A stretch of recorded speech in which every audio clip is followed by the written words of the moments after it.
Welcome back to the Broadman Word, and we are wrapping up the life of Stephen. Even though on Tuesday we actually ended the part where he passed away, of his martyrdom at the end of Acts chapter 7. But here I wanted to see the aftermath of that moment because that moment sparks a very, very important point in church history. So, with that, we are going to be looking at Acts chapter 8. We are going to be in verses 1 through 8 today, looking at that. So, Acts chapter 8, verse 1. And Saul approved of his execution. So, this first part here in verse 1 is just going back to Saul of Tarsus, which is eventually the Apostle Paul, and then approving of Stephen's execution.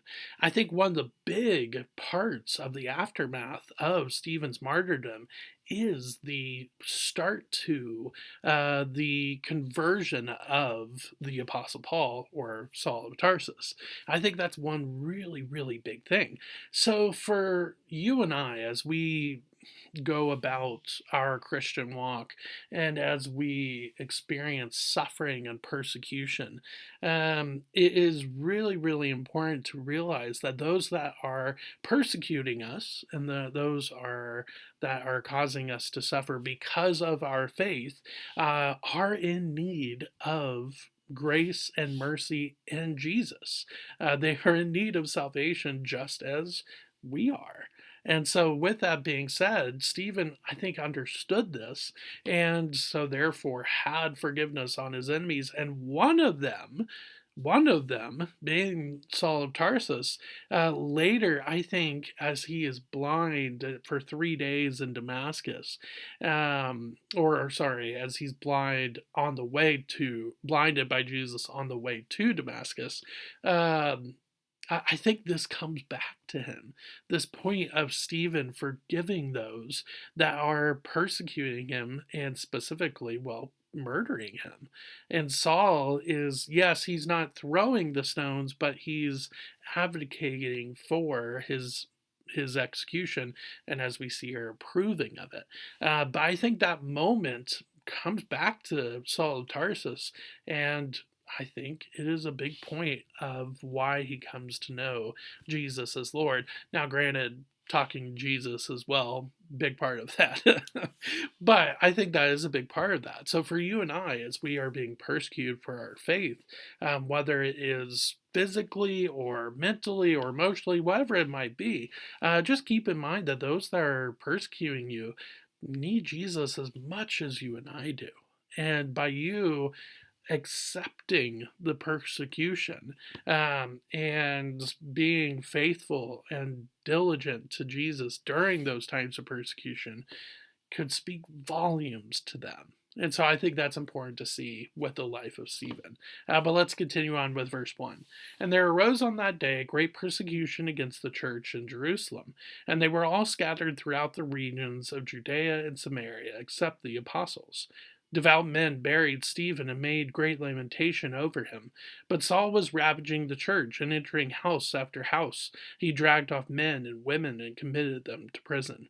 So the martyrdom of Stephen is a big catalyst for the believers at that time who were just basically in Jerusalem to finally get out of, well, this bubble that they created in Jerusalem. You could say, well, why didn't they want to spread Jesus abroad immediately? It's because of the just familiarity of home. And for us as believers today, especially in the United States, but just in general, we face this challenge, I think, often. I know I definitely have when it comes to wanting to stay within the bubble of believers and staying within the bubble of people that understand my beliefs and believe the same thing. That's contagious. It really is. Don't get me wrong. But I think here, with the aftermath of the death of Stephen, it shows how important it is to go to those that do not know Jesus, whether it is those that reject Jesus or those that are questioning who Jesus is. And the talk about the regions of Judea and Samaria here, it's a reminder that you and I, we don't have to go to the ends of the earth.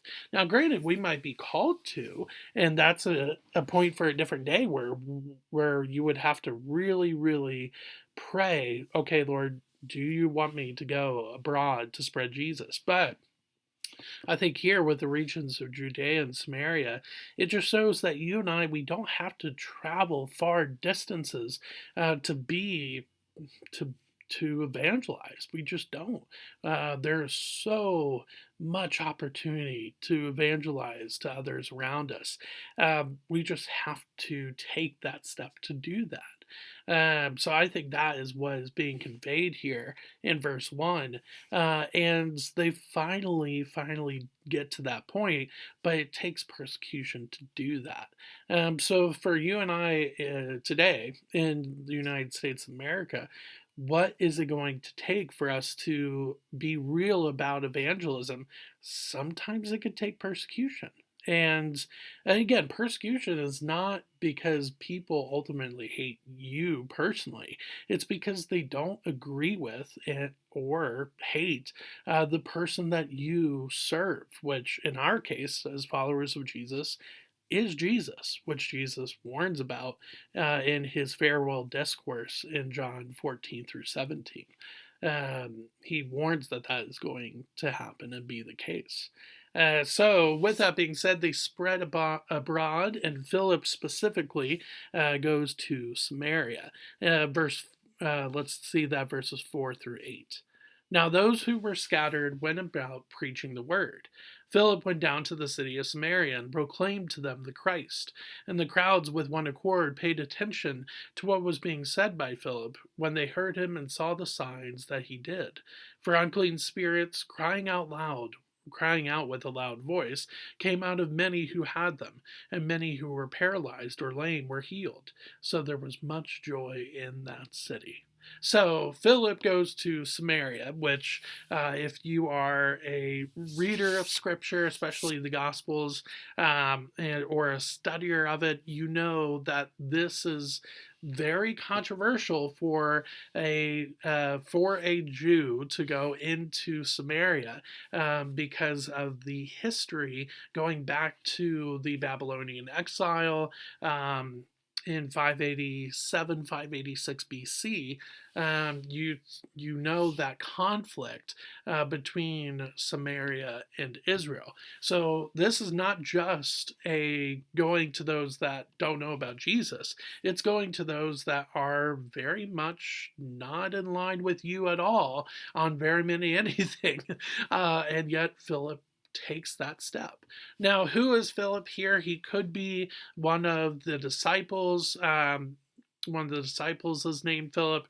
My guess is, though, that is not the case because the end of verse 1 it says, except the apostles, and we believe that that term apostles there is referring to the disciples of Jesus. So my guess it's probably not him. My guess it's probably the Philip that we see in the first part of chapter 6 that we looked at when we began the life of Stephen. That's my guess who this Philip is. But we aren't told specifically who this Philip is, so it's hard to tell at times. But my guess it's the one from the beginning of chapter 6. So he goes into Samaria.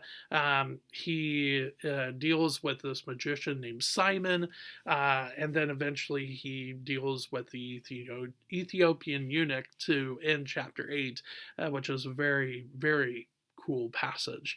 But here, my thing with this is the aftermath of the death of Stephen and the pleading for us as believers to step outside of our bubble of believers that we know and to be okay with persecution, to be okay with that, knowing that how we respond to persecution could be the moment where those that are persecuting us could wake up and say, look, wow, look how they're responding to persecution.